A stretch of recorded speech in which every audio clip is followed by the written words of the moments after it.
The blood hadn't dried yet when Isobel Hartley first saw it. Crimson droplets speckled the train station platform like fallen petals leading from the ticket booth to the edge of the wooden planks, where they disappeared into the Colorado dirt. Fresh enough to glisten in the afternoon sun, too red to belong to anything but human veins. Isobel clutched her carpetbag tighter, her knuckles white against the worn leather handles. The October wind cut through her wool coat with mountain sharpness, carrying whispers of pine and something else. Something metallic and wrong that made her stomach turn. "You the bride?" The voice came from behind her, rough as sandpaper and twice as abrasive. Isobel spun around to find a girl emerging from the shadow of the depot building, 15 or 16, with copper hair that caught fire in the dying light and shoulders that bore invisible weight. But it was the girl's face that stopped Isobel's breath. The left eye was swollen completely shut, purple-black, like a thundercloud, and her split lip had been bleeding recently enough to leave a dark stain on her collar. "I'm looking for Elias Dunn." Isobel managed her voice smaller than she intended. "He sent me." The girl's good eye studied Isobel with uncomfortable intensity. "Name's Mercy. We need to go. Now." "The blood ain't ours." Mercy grabbed Isobel's bag without asking. Yet, a horseman appeared at the far end of the platform, his face hidden beneath a wide-brimmed hat. He sat motionless in his saddle, watching them with predatory patience. Even from a distance, Isobel could see the rifle resting across his thighs. "Friend of yours?" she asked. Mercy's laugh was bitter as winter wind. "We don't have friends. We have family and we have enemies. Question is, which one are you?" The wagon lurched along a rutted trail that seemed carved from the mountainside by pure stubbornness. Broken Bluff perched on the edge of a silver mining district, where fortunes were made and lost with each swing of a pickaxe. The town clung to life like a tick on a dying dog, desperate, tenacious, and utterly dependent on forces beyond its control. Isobel had spent her last $37 on the train ticket from St. Louis, burning every bridge behind her, like a woman fleeing a fire. At 29, she was what polite society called a spinster, and what honest folks called desperate.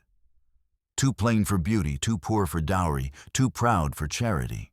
But Elias Dunn's letters had painted pictures of a different life. A ranch in the mountains, children who needed mothering, a man who valued character over appearance, substance over style. "Tell me about your father," Isobel said, trying to keep conversation alive as they bounced over rocks and through creek beds. Mercy's grip tightened on the reins. "What do you want to know?" His letters stopped coming 6 months ago. "I was worried." "You should be." The bluntness hit like a slap. Isobel studied the girl's profile, noting the set of her jaw, the way she scanned the tree line like a soldier expecting ambush. "How many children?" she asked. "3. Cal's 8, Dora's 4. Mercy's voice softened slightly. "They don't talk much anymore." "Why not?" But Mercy had already gone silent, her attention focused on a curl of smoke rising from the valley below. Not chimney smoke, too black, too thick. Something was burning that shouldn't be. The house that came into view was more shack than home, a collection of weathered boards and patched tin that looked like it might surrender to the next strong wind. But it was the barn that drew Isobel's eye. Half of it was gone, reduced to blackened timbers and ash that still smoldered in the afternoon air. "What happened?" she breathed. "Warning." Mercy's voice was flat, emotionless. "They want us to know they can burn it all if we don't cooperate." But Mercy was already climbing down from the wagon, her movements sharp with controlled anger. 2 small faces appeared at a grimy window, a dark-haired boy and a little girl, who vanished the moment she saw strangers looking. The front door opened with a groan of protest, and Isobel's world tilted sideways. The man in the doorway bore no resemblance to the confident rancher she'd imagined. Elias Dunn was gaunt, his once broad shoulders now sharp angles beneath a stained shirt. Premature gray streaked his dark hair and his eyes. Those kind eyes he'd written about were clouded with pain and laudanum haze. He sat in a crude, wooden wheelchair, his legs ending at the knees beneath a worn army blanket. "Miss Hartley?" His voice cracked like old leather. "I didn't think—" After the letters stopped, Mercy kept writing them. Isobel said gently, "Signing your name." Elias looked at his daughter with something between gratitude and despair. "Why?" "Because we needed her." Mercy's defiance could have cut glass. "Because someone had to believe things could get better." The inside of the house reflected the devastation outside. Newspaper covered gaps in the walls where wind whistled through and the floor creaked ominously under Isobel's feet. The main room served as kitchen parlor and battlefield furniture. Overturned dishes shattered the remnants of a life under siege. Cal and Dora huddled in the corner like wounded animals. The boy had finger-shaped bruises on his arms, and the little girl clutched a faceless doll while her lips moved in silent conversation with invisible friends. "I can't pay you," Elias said, wheeling himself to what remained of the kitchen table. His hands shook as he reached for a brown medicine bottle. "Can't provide for my own children, let alone a wife." "The next train east doesn't come for a week," Mercy said pointedly. "And we've got no money for tickets anyway." Isobel set down her bag and surveyed the wreckage. "Then I suppose I'm staying for a week. You don't understand." Elias took a long pull from the laudanum bottle, his face twisting with more than physical pain. "I'm not the man who wrote those letters. That man had dreams, plans, hope. This man—" He gestured helplessly at his missing legs. "This man can't even protect his own children." "From what?" The question hung in the air like smoke from the burned barn. Elias and Mercy exchanged a look that spoke of secrets too dangerous to voice, while the younger children seemed to shrink further into their corner. "Some debts can't be paid with money," Elias finally said. "And some enemies don't forgive." Before Isobel could press for details, the sound of approaching hoofbeats made everyone freeze. 3 riders materialized from the gathering dusk, circling the house with practiced ease. They didn't dismount, didn't speak, just sat their horses and watched their message clear as a loaded gun. Cal whimpered and pressed himself against the wall. Dora's silent conversation with her doll became more urgent. And Mercy straightened her shoulders and walked to the window, staring back at the riders with naked defiance. "How long?" Isobel asked when the hoofbeats finally faded. 3 years, Mercy said. "Ever since Pa came home from the war." "What do they want?" "Everything." Elias's voice was hollow as an empty grave. "My pension, my children's futures, my soul, if they could bottle and sell it." "Why don't you leave, go somewhere they can't find you?" Mercy laughed bitterly. "You think we haven't tried? They've got friends in every town between here and Denver. The only place we'd be safe is in the ground." That night, Isobel lay on a narrow cot in the children's room, listening to the sounds of a house under siege. Wind rattling windows. Elias coughing in the next room. And underneath it all, a soft whimpering that might have been crying or might have been prayer. She was still awake when the riders returned at midnight, closer this time, bold enough to approach the front porch. She heard voices, Mercy's defiant, a man's threatening, and the sound of something heavy hitting wood. In the morning, she found the message they'd left behind. A single word carved into the front door with knife strokes deep enough to splinter the wood. Soon. Dr. Benjamin Webb arrived with the sunrise, carrying a black medical bag, and wearing the expression of a man who'd seen too much death for one lifetime. He was 50-something, with gentle hands, and eyes that had witnessed the full spectrum of human suffering. "Miss Hartley, I presume." He tipped his hat as he examined the carved thread on the door. "Welcome to Broken Bluff. I wish it were under better circumstances." "Doctor?" Isobel accepted his handshake gratefully. "I'm beginning to understand why the circumstances are what they are." Dr. Webb's expression darkened as he looked toward the burned barn.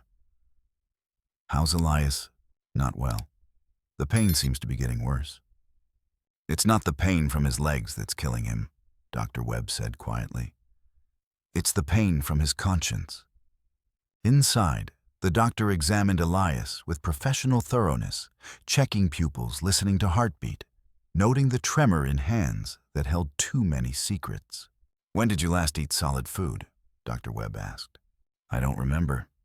"When did you last sleep without laudanum?" "I don't sleep, I just wait for morning." Dr. Webb exchanged a meaningful look with Isobel. "Elias, I need to check your supply. Show me what you're taking." Elias reluctantly produced 3 brown bottles from beneath his wheelchair cushion. Dr. Webb examined the labels with growing concern. "I didn't prescribe these," he said slowly. "The handwriting isn't mine and the dosage." He looked up sharply. "Where are you getting this?" "Does it matter?" Elias's voice was defensive. "It matters because this concentration could kill you. It matters because someone's deliberately keeping you dependent and docile." Dr. Webb's voice hardened. "It matters because you're being poisoned slowly enough that it looks like grief." The revelation hit the room like a physical blow. Isobel felt pieces of a larger puzzle clicking into place, the excessive dosage, the clouded thinking, the way Elias seemed to drift in and out of awareness. "They want me weak," Elias whispered. "Easier to control." "Who's they?" Dr. Webb demanded. But before anyone could answer, Cal burst through the front door, his face white with terror. "They took her," he screamed. "They took Dora." The next few minutes passed in a blur of shouted questions and desperate searching. Dora had been playing behind the house while Cal gathered firewood. When he returned, she was gone. Nothing left but her faceless doll lying in the dirt and hoof prints leading toward the mountains. "We have to go after them," Isobel said, already reaching for her coat. "With what?" Mercy's voice cracked with controlled hysteria. "They've got horses' guns and a dozen hiding places in those mountains." "Then we get help. The Sheriff Bradley's been bought and paid for," Elias said bitterly, "along with half the town council." Dr. Webb shook his head. "That's not true. Tom Bradley's an honest man, but he's also practical. He knows Morrison's gang outguns him 3-1. Morrison." Isobel seized on the name. "Jake Morrison." "You know him?" Mercy asked. "I found one of your father's letters, hidden under a floorboard." Isobel's voice was steady despite the chaos around her. "A letter begging Morrison to leave you alone." Elias's face went ashen. "You weren't supposed to see that. Good thing I did. Now I know what we're really dealing with." Before anyone could respond, a rider appeared at the edge of the property. Not one of Morrison's men, but a teenage boy from town, his horse lathered with sweat from hard riding. "A message for the Dunns," he called out. Mercy approached cautiously and accepted a folded piece of paper. Her hands shook as she read it aloud. "The girl's safe for now. Trade the new woman for the child by sunset or start digging a small grave. Come alone to Devil's Canyon. No tricks, no law, no heroes. Just a fair trade between reasonable people. J.M." "I'll go," Isobel said immediately. "Like hell you will." Mercy snapped. "This is our fight. It became my fight the moment I stepped off that train." Isobel's voice carried conviction that surprised everyone, including herself. "Besides, they want me. That gives us leverage." "What kind of leverage?" Dr. Webb asked. "The kind where I don't go alone." The plan they hatched was desperate, dangerous, and almost certainly suicidal. But it was the only plan they had. Devil's Canyon was a natural amphitheater carved from red rock with only one way in or out, perfect for an ambush, which was undoubtedly Morrison's intention. But it also meant that anyone inside was trapped if things went wrong. "I'll approach openly," Isobel explained, sketching the layout with charcoal on a piece of wood. "Make the trade get Dora to safety. While they're focused on me, you and Cal position yourselves on the rim." "What am I supposed to do from up there?" Mercy asked. "I'm not a sharpshooter." "You don't need to be. You just need to create enough distraction for me to get Dora clear. And if it goes wrong, then we improvise." Dr. Webb provided what supplies he could: bandages, laudanum for Elias, ammunition for the ancient rifle Mercy had found in the barn wreckage. But as they prepared to leave, he pulled Isobel aside. "There's something you need to know about Jake Morrison," he said quietly. "He didn't just serve under Elias during the war. They were friends once, close as brothers. What happened? That's not my story to tell. But I will say this: Morrison's not just after money or revenge. He's after something more personal, something that cuts deeper than wounded pride." The ride to Devil's Canyon took 2 hours through terrain that grew progressively more hostile. Broken rock, twisted trees, and shadows that seemed to move independently of their sources. Mercy knew the country well, guiding them along game trails that avoided the main roads where Morrison's lookouts might be waiting. "There," she said, pointing to a narrow defile between 2 red rock formations. "That's the only way in." "And the only way out," Isobel observed. "That's the idea." They took their positions as the sun began its descent toward the western peaks. Mercy and Cal scrambled up a steep slope to reach the canyon rim, while Isobel approached the entrance on foot, her hands empty and visible. The canyon floor was eerily quiet, except for the whisper of wind through stone. Then she heard it: a child's voice, thin and frightened, calling for her mother. "Dora," Isobel called out. "Mama Isobel, help me." The voice came from deeper in the canyon, where shadows pooled like black water. Isobel walked forward carefully, every sense alert for signs of ambush. She found them in a natural alcove carved from the rock face. Dora sat tied to a boulder, her face streaked with tears, but otherwise unharmed. Morrison stood beside her, one hand resting casually on the child's shoulder, in a gesture that was both protective and threatening. "Miss Hartley," Morrison said with mock politeness, "so good of you to come." Up close, Jake Morrison was more impressive than she'd expected. Tall, broad-shouldered, with the kind of presence that commanded rooms and intimidated enemies. But his eyes were what caught her attention, pale blue and completely empty of human warmth. "Let her go," Isobel said simply. "All in good time. First, we need to have a conversation."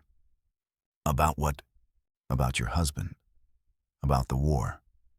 About debts that can never be repaid." Morrison's smile was cold as mountain stone.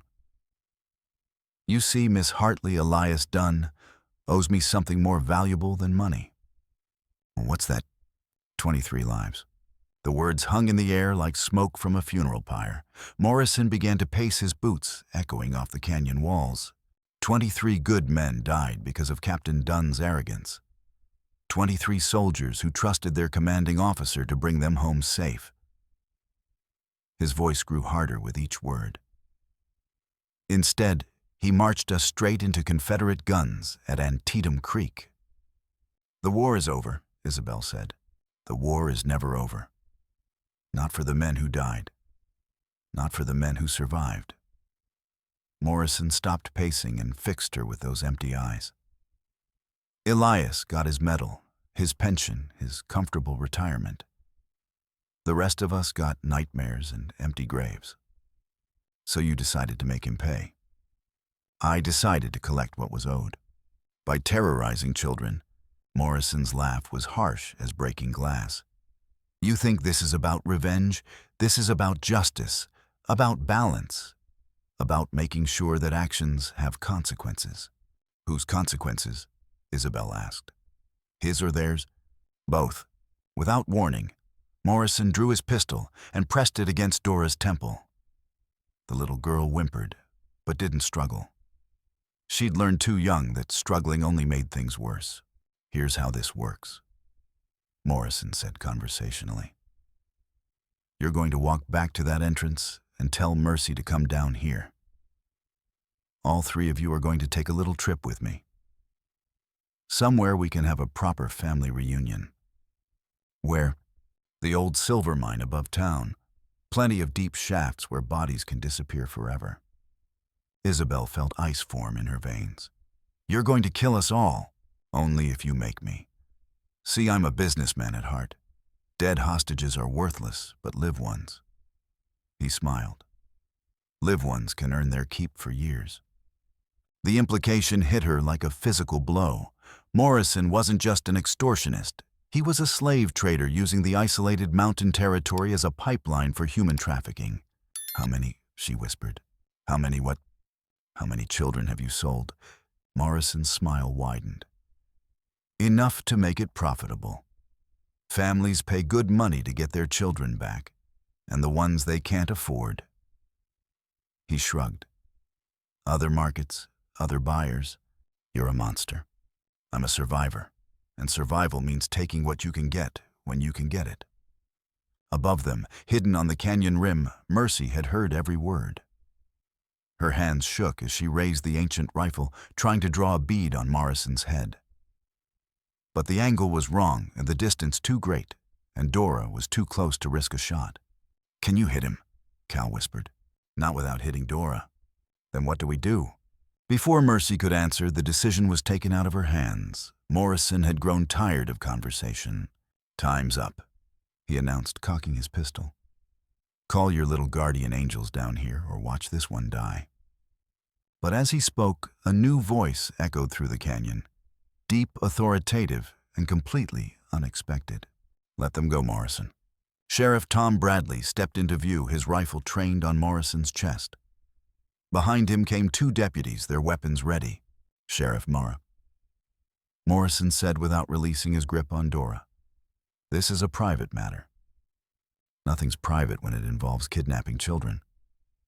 You sure you want to do this, Tom? You know how many friends I have in these mountains? I know how many enemies you've made in this town.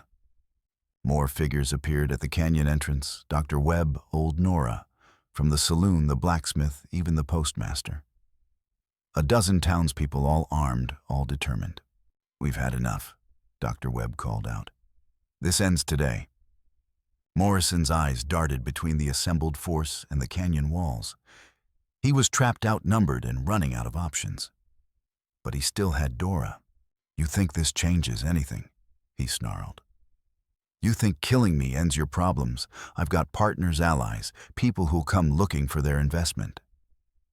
Then we'll deal with them too. Sheriff Bradley said calmly. Oh, will you? Will you really? Morrison's voice rose to a shout. Because I know things about this town, about the people in it, about the secrets they'd kill to keep hidden. What kind of secrets? Isobel asked, though she was afraid of the answer. Morrison's smile was triumphant. Ask your husband about the gold, Miss Hartley. Ask him about the real reason he can't leave this mountain. The words hit like a physical blow, but it was Elias's voice that delivered the killing stroke. He knows. Everyone turned to see Elias Dunn wheeling himself into the canyon, his face gray with exhaustion, and something that looked like relief. Behind him came another figure, a man Isobel had never seen before, wearing a suit that was too expensive for Broken Bluff and carrying himself with the authority of federal law. Agent Harrison, Treasury Department, the man announced. Mr. Dunn has been cooperating with our investigation for the past 6 months. What investigation? Isobel demanded. The one into the largest gold theft in Colorado history. Harrison replied. $50,000 in bullion stolen from a federal transport 3 years ago. Morrison's laugh was bitter as winter wind. Tell her the rest, Captain. Tell her who planned the theft. Elias closed his eyes. I did. The canyon fell silent, except for the whisper of wind through stone. Isobel felt the world tilt beneath her feet, as everything she thought she knew rearranged itself into a new terrible pattern. The transport was carrying gold from the Denver Mint to the territorial capital. Elias said, his voice hollow. I was the commanding officer assigned to guard it. Morrison and his men were my soldiers. You plan to steal federal gold? Dr. Webb asked, disbelief clear in his voice. I planned to steal enough to start over, to build something clean in a place where the war couldn't follow us. Elias looked at Morrison with something that might have been regret. I convinced them it was the right thing to do, that we'd earned it with our blood. What went wrong? Sheriff Bradley asked. Everything. Morrison's voice was full of old poison. The transport was heavier than expected. The guards were ready for us, and when the shooting started, our brave captain decided his own skin was worth more than his men's lives. That's not what happened, Elias protested weakly. Isn't it you took the gold and ran while the rest of us fought a rearguard action? Half our unit died buying you time to escape. I was wounded. You were scared. Agent Harrison stepped forward. The truth is more complicated than either version. Captain Dunn did take the gold, but not for personal gain. He used it to buy medical supplies and safe passage for civilian refugees' families fleeing the fighting. Lies, Morrison spat. Documentation.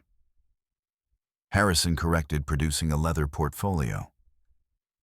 Bills of sale, medical records, testimony from the families he saved.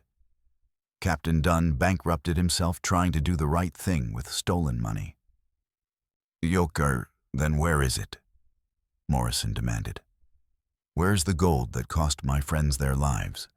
That gone, Elias said simply. Every ounce spent on medicine, food, and transport for people who had nothing left but their lives. You're lying. I'm dying. Elias's voice carried the weight of absolute truth. The laudanum isn't just for the pain in my legs. It's for the tumor in my brain. Dr. Webb gives me 6 months, maybe less. The revelation struck the canyon like a thunderbolt. Isobel felt her knees go weak as the full scope of the deception became clear. Elias hadn't just been hiding his disability from her, he'd been hiding his death sentence. Why didn't you tell me? She whispered. Because I needed you to stay long enough to care about them. Elias replied, looking toward Dora. I needed someone who'd fight for my children when I couldn't. You son of a bitch, Morrison said, but his voice lacked its earlier venom. You manipulative, dying son of a bitch. I did what I had to do. And now what you think confession absolves you? You think dying makes us even... I think, Elias said quietly, that it makes us both victims of the same war. For a moment, something flickered in Morrison's eyes, a shadow of the man he'd been before the war broke him. But then his face hardened again. Maybe. But victims don't get to choose how the story ends. He raised his pistol toward Elias, but before he could fire, Dora spoke for the first time since her capture. Don't hurt my papa. Her voice was small, frightened, but absolutely certain.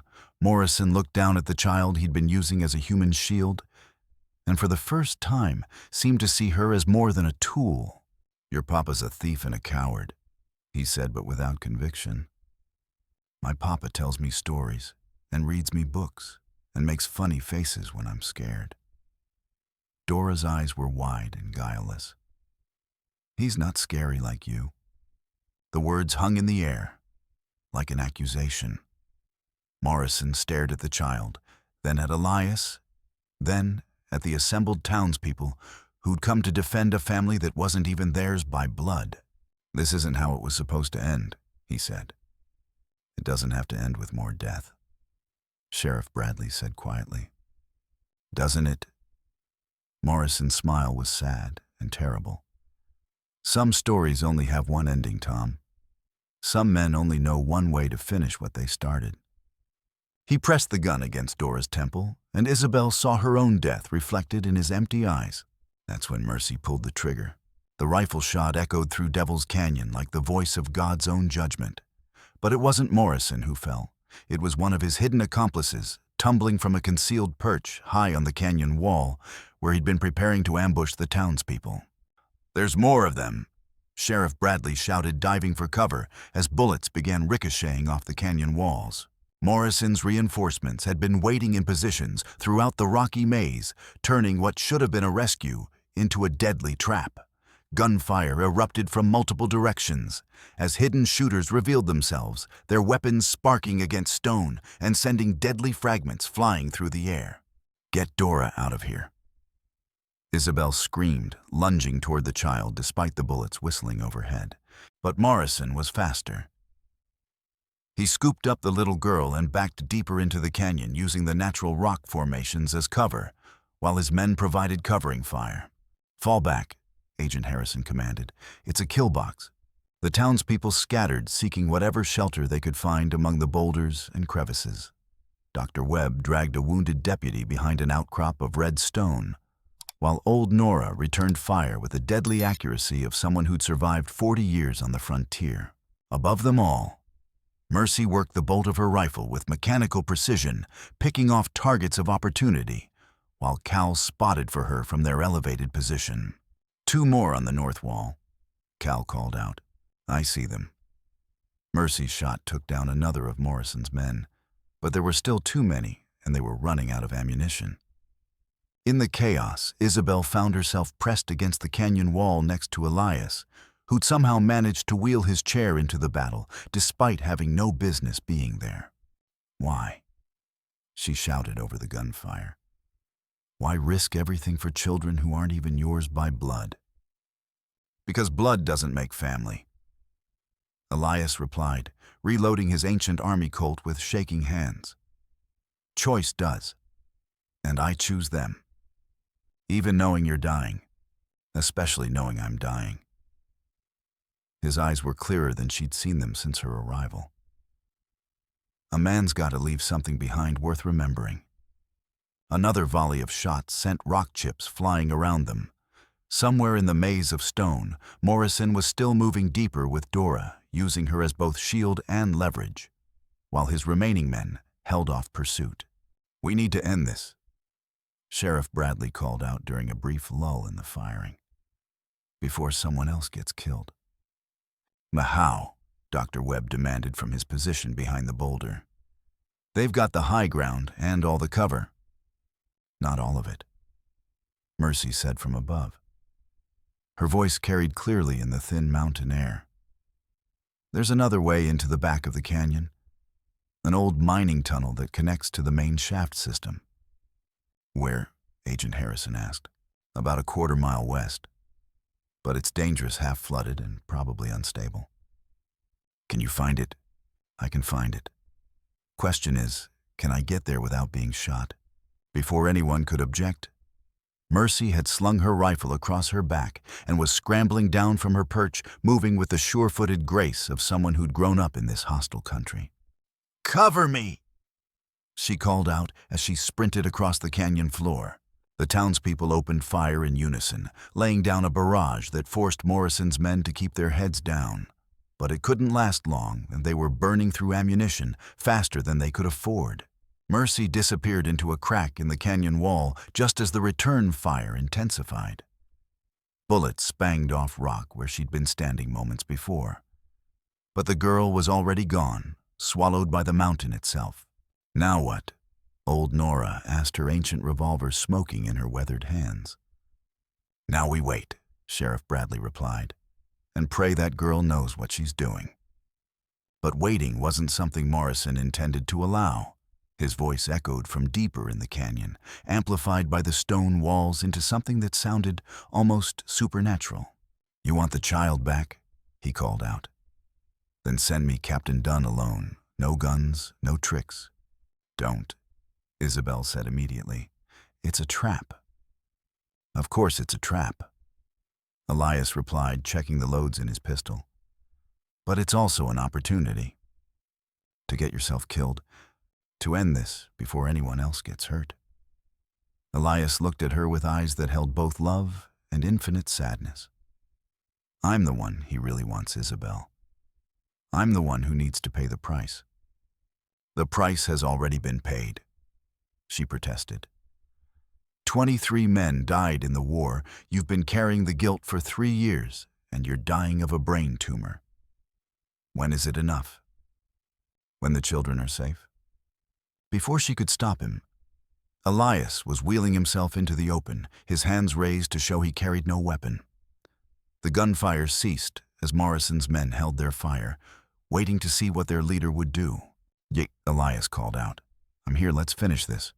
Morrison appeared from behind a massive boulder, still holding Dora in front of him like a human shield.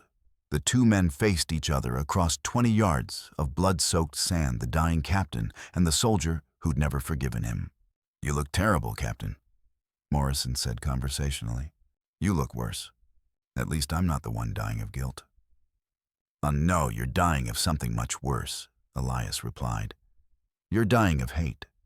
And hate kills slower than tumors, but it kills just as sure. Spare me the philosophy lesson. I'm not trying to teach you anything, Jake. I'm trying to apologize." The words seemed to echo in the sudden silence. Even the wind stopped blowing, as if the mountain itself was holding its breath. "Apologize."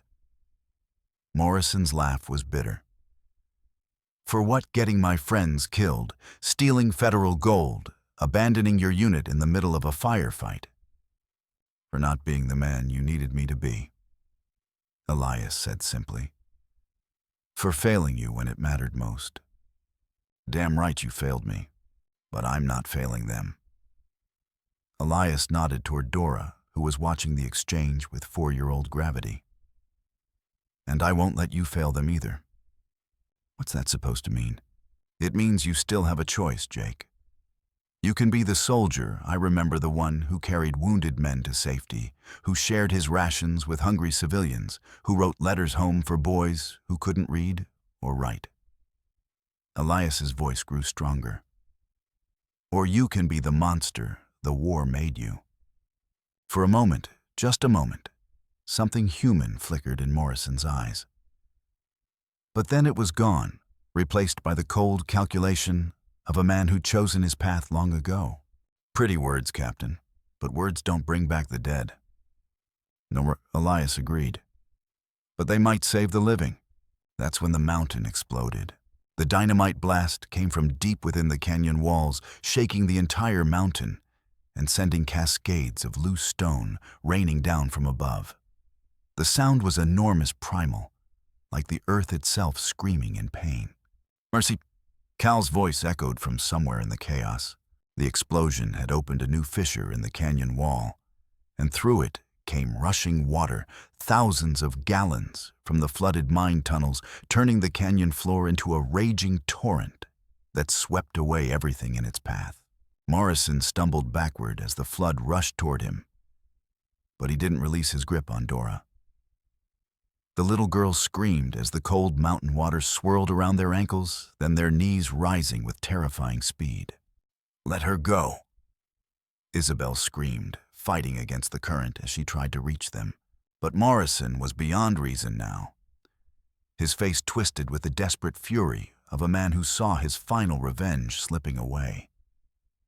He pressed his gun against Dora's temple even as the water rose around them. "If I can't have justice," he snarled, "then nobody gets anything." The shot that followed didn't come from Morrison's gun. It came from behind him, from the newly opened fissure in the canyon wall.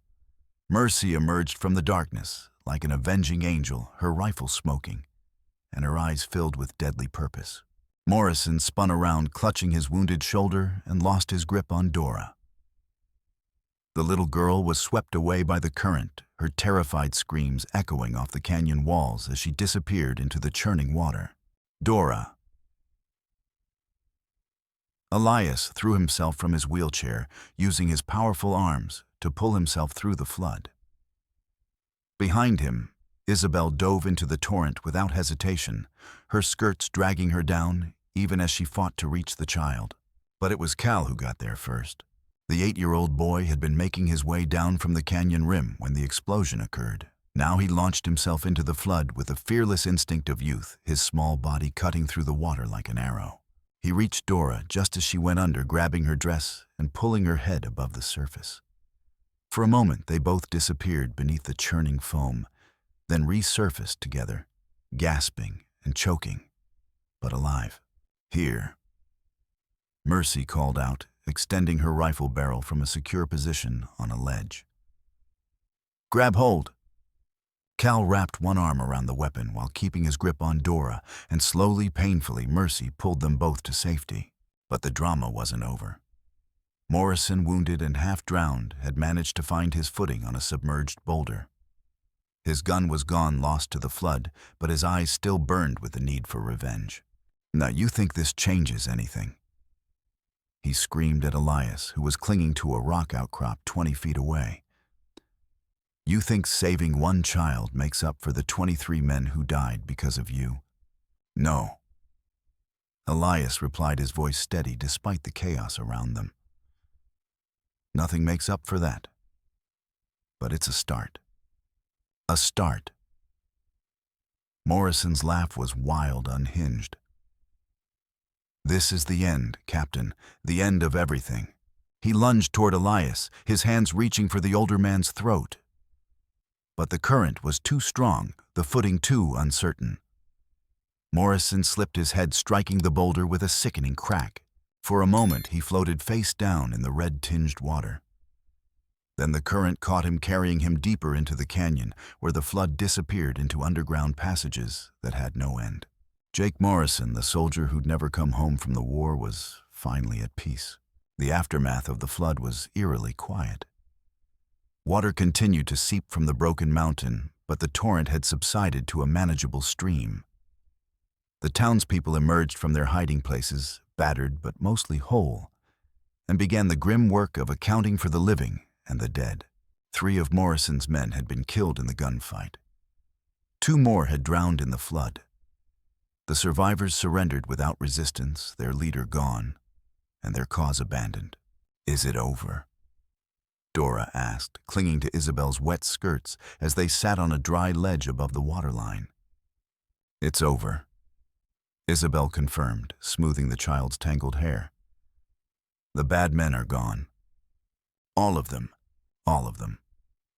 Agent Harrison supervised the collection of evidence, while Dr. Webb tended to the wounded. Sheriff Bradley and his deputies secured the prisoners, preparing them for transport to the territorial capital, where they would face federal charges.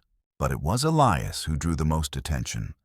The effort of throwing himself into the flood had exhausted him completely, and he lay unconscious on a makeshift stretcher while Dr. Webb examined him with growing concern. "How long does he have?" Isobel asked quietly. "Weeks, maybe a month." Dr. Webb's voice was gentle but honest. "The tumor's growing faster than I expected. Today's exertion probably accelerated the process." Will he suffer?" "I'll make sure he doesn't. We have enough laudanum to keep him comfortable." Isobel nodded, accepting the verdict with the same practical courage that had carried her through everything else. "What about the children?" "What about them?" "They'll be orphans. The state will want to put them in institutions, split them up. Not if they have family willing to take them in." Isobel looked at Dr. Webb with sudden understanding. "You mean me?" "I mean the woman who jumped into a flood to save a child who wasn't hers by blood. The woman who faced down armed killers to protect a family she'd known for 3 weeks. Dr. Webb's smile was kind. The woman who became a mother the moment she decided to stay. It won't be easy. A single woman raising 3 children on a failing ranch. The ranch doesn't have to fail. The town's been talking about pooling resources, helping you rebuild. And you won't be alone. There are people here who care about those children." "Why would they do that?" "Because that's what communities do. They take care of their own." As if to prove his point, old Nora approached with a basket of food and a practical expression. "Heard you might be staying permanent," she said without preamble. "I might be." "Good. Town needs more women with backbone." Nora set down the basket and pulled out a small leather pouch. "This is for the children. Money some of us have been setting aside in case something happened to Elias. I can't accept." "You can and you will. Those children deserve better than they've had, and you're the one who's going to give it to them." Similar offerings followed throughout the day. The blacksmith volunteered to repair the burned barn. The postmaster offered to help with correspondence regarding legal guardianship. Even the miners' rough men who worked in dangerous darkness came forward with offers of assistance. By sunset, it was clear that the Dunn family, however it might be constituted, would not face the future alone. Elias died 3 weeks later on a morning when the first snow dusted the mountain peaks with premature winter. He passed peacefully in his sleep, his children gathered around him, and his wife holding his hand. His final words were for Mercy, though she wasn't there to hear them. "Tell her," he whispered to Isobel, "that she was the bravest soldier I ever commanded." The funeral was held in the town church, a simple building that had never seen so many mourners. They came from all over the territory, people whose lives had been touched by Elias Dunn in ways both large and small. Veterans who'd served under him, families he'd helped during the war, children he'd taught to read. Agent Harrison delivered the eulogy reading from official documents that told the true story of Captain Dunn's war service. The medals he'd earned, the lives he'd saved, the gold he'd stolen to buy medicine for dying refugees. He was not a perfect man, Harrison concluded. But he was a good man who made hard choices in impossible circumstances. And in the end, he chose love over fear, family over self-preservation, hope over despair. The months that followed were difficult, but not hopeless. Isobel threw herself into the work of rebuilding both the ranch and the family that now depended on her. She learned to manage livestock balance books and negotiate with suppliers. More importantly, she learned to be a mother to 3 children who had survived more trauma than most adults ever face. Cal bloomed under her attention, his natural intelligence finally given room to flourish. He excelled in school and showed a gift for mathematics that impressed his teachers. On quiet evenings, he would tell Isobel about his dreams of becoming an engineer, building bridges that would connect isolated communities like Broken Bluff to the wider world. Dora recovered more slowly, her 4-year-old mind, struggling to process the violence she'd witnessed. But gradually, with patience and love, she began to trust again. She started speaking in full sentences, then paragraphs, then long, rambling stories about imaginary friends and impossible adventures. And Mercy's absence was felt most keenly. Her empty chair at the dinner table, her unused bed in the children's room. The way Cal would turn to share a joke with someone who wasn't there, or Dora would call out to a sister who would never answer. But gradually, they found ways to honor her memory. Cal learned to shoot with the rifle she'd used to save them, becoming proficient enough to hunt game for the family table. Dora planted a garden where Mercy used to sit and read, tending flowers that bloomed in impossible colors. And Isobel discovered that grief could coexist with joy, that loss could deepen rather than diminish love. She wore Mercy's locket around her neck, a silver pendant that contained a photograph of all 3 children taken the Christmas before the war ended. The ranch prospered, helped by the community support that Dr. Webb had promised. They raised cattle, grew vegetables, and took in occasional borders travelers who needed a safe place to rest in the hostile mountain country. But it was a different kind of border who changed everything. She arrived on a spring morning, exactly 1 year after Morrison's death, stepping off the weekly stage with a battered suitcase and a letter of introduction. Her name was Sarah Mitchell, and she was what the territory called a placement agent, someone who found homes for orphaned children. "I understand you've been caring for the Dunn children," she said, settling into the kitchen chair that had once been Elias's place. "They're my children now," Isobel replied firmly. "According to the territorial records, you have no legal claim to them. Captain Dunn never formally adopted you into the family, and his will makes no provision for guardianship." Isobel felt ice form in her veins. "What are you saying?" "I'm saying that Cal and Dora need to be placed in proper homes. Separately, most likely few families can afford to take in 2 children at once. They've been through enough trauma. You can't split them up. I can and I will, if necessary. The state has an obligation to ensure these children receive proper care. They are receiving proper care from an unmarried woman with no legal standing and no blood relation to the children." Sarah Mitchell's smile was professionally sympathetic. I'm afraid that's not considered adequate by current standards. The argument that followed was heated but futile. Legal documents trumped emotional bonds, and the territorial government had final authority over orphan children. Unless Isobel could prove her legal right to guardianship, Cal and Dora would be removed from her care within the week. That night, Isobel sat alone in the kitchen, staring at the papers Sarah Mitchell had left behind. Legal jargon that reduced her family to a placement problem, and her love to an irregular arrangement. She was still sitting there when Cal found her at dawn. "Are they really going to take us away?" he asked. "I won't let them," Isobel said, though she had no idea how to prevent it. "What if we ran away? Went somewhere they couldn't find us? Where would we go? How would we live?" Cal's face crumpled. "I don't want to leave. This is home." "I know, sweetheart, I know." But as she held the boy who became her son in every way but law, Isobel's mind was already working.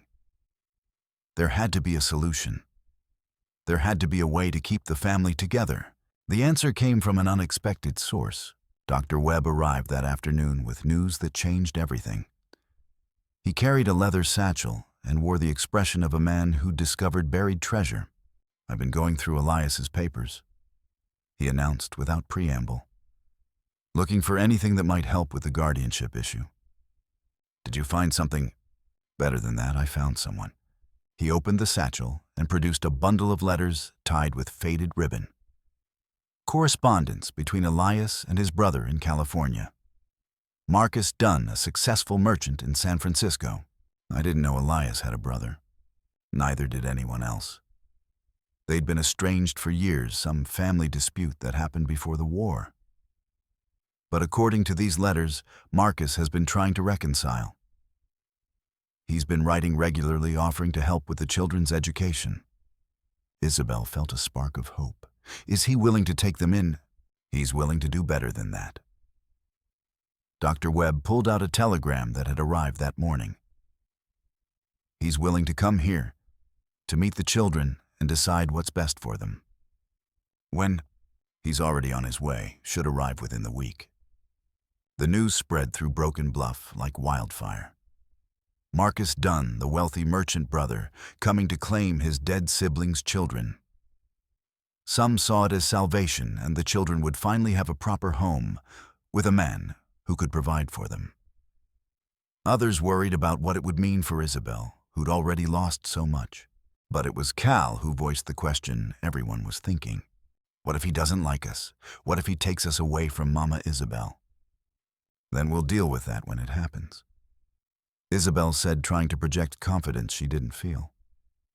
But what if? No what ifs, she said firmly. We face what comes when it comes. Together. Marcus Dunn arrived on a Thursday morning, stepping off the stage with the bearing of a man accustomed to command. He was older than Elias had been, with silver hair and expensive clothes that marked him as a success in the world beyond the mountains.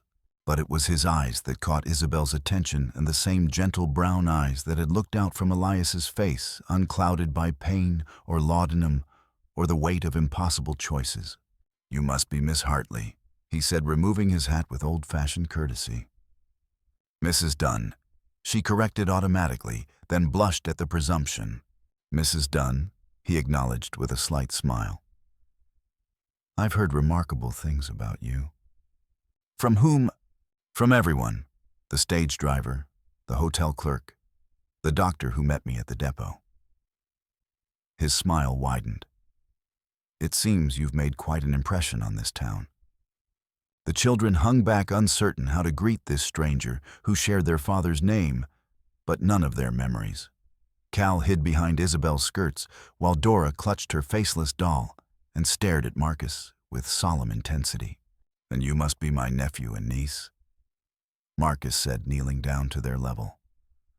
I've been wanting to meet you for a very long time. Are you going to take us away? Dora asked with 4-year-old directness. That depends, Marcus replied seriously. Do you want to go away? No, both children said simultaneously. Then I suppose we'll have to find another solution. What followed was the strangest negotiation of Isabel's life. Marcus Dunn was indeed wealthy, successful, and perfectly capable of providing for his brother's children.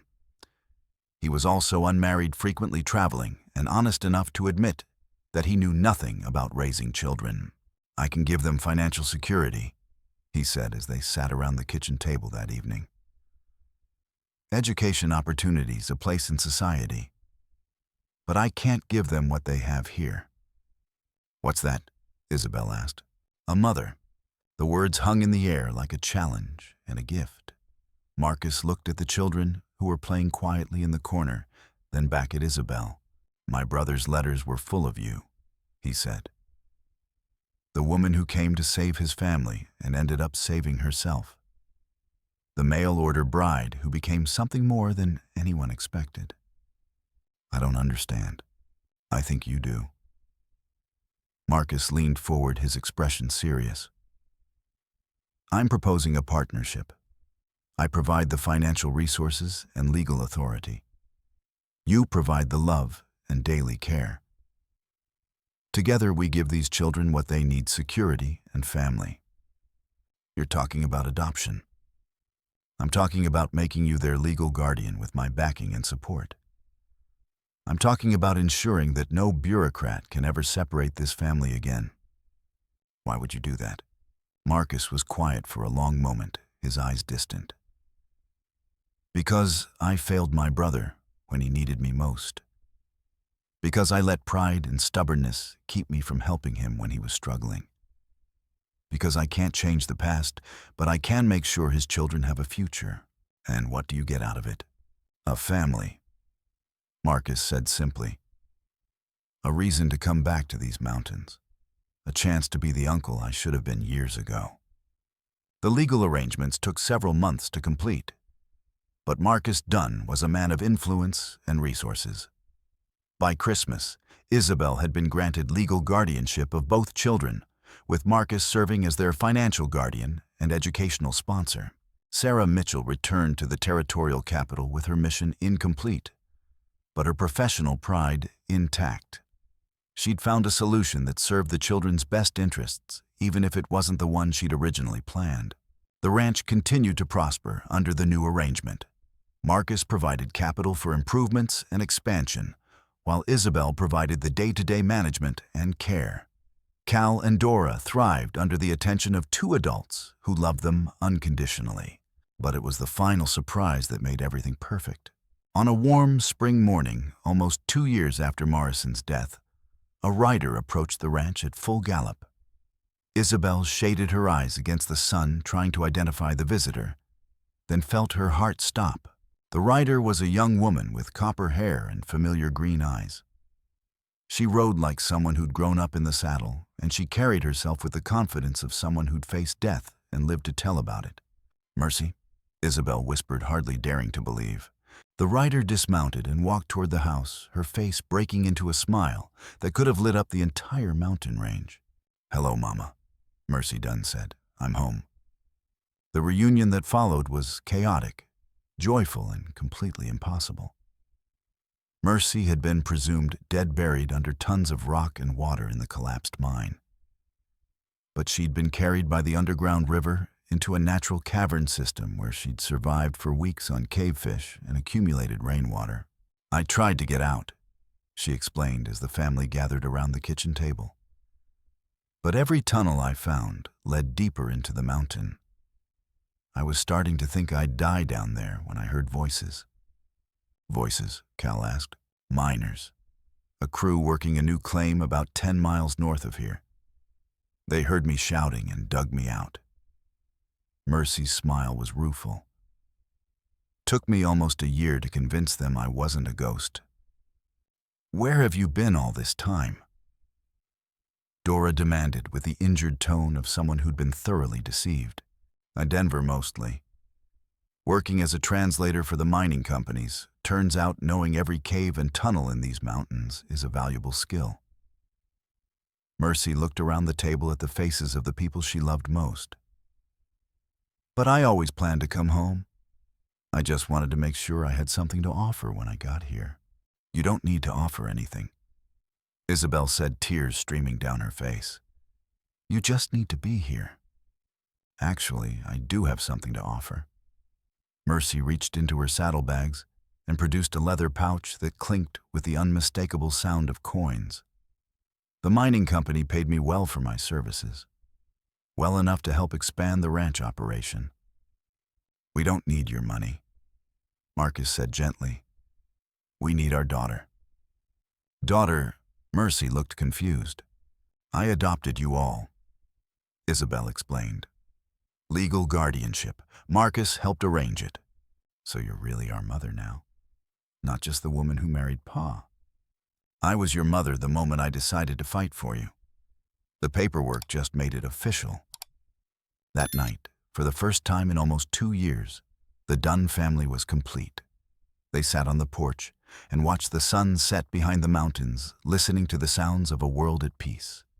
Cattle lowing in the distance, wind sighing through the aspen trees, children laughing as they played in the yard.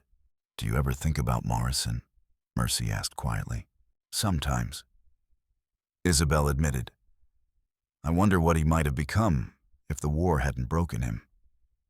He made his choices, Marcus said, same as we all do. But his choices were shaped by pain, by loss, by feeling abandoned and betrayed. So were ours, Mercy pointed out. But we chose differently. We had something he didn't, Cal said with 8-year-old wisdom. We had each other. As if to prove his point, Dora climbed into Isobel's lap and settled in for the evening storytelling session. It was a tradition they'd maintained through all the difficulty stories of brave heroes and distant lands of families separated by tragedy and reunited by love. But tonight, Isobel found herself telling a different kind of story. A true story about a woman who'd come to the mountains looking for a husband and found something better. About children who'd survived the unthinkable and learned to hope again. About a community that had chosen to stand together against the darkness. And they all lived happily ever after, Dora asked when the story was finished. They all lived, Isobel said, looking around at the faces of her family. And they learned that happiness isn't something you find, it's something you build one day at a time with the people you love. The stars came out one by one, scattered across the mountain sky like diamonds on black velvet. Somewhere in the distance, a coyote howled at the moon. And on the porch of the house that love had built, a family that had been broken by war and healed by hope settled in to face whatever tomorrow might bring. Together,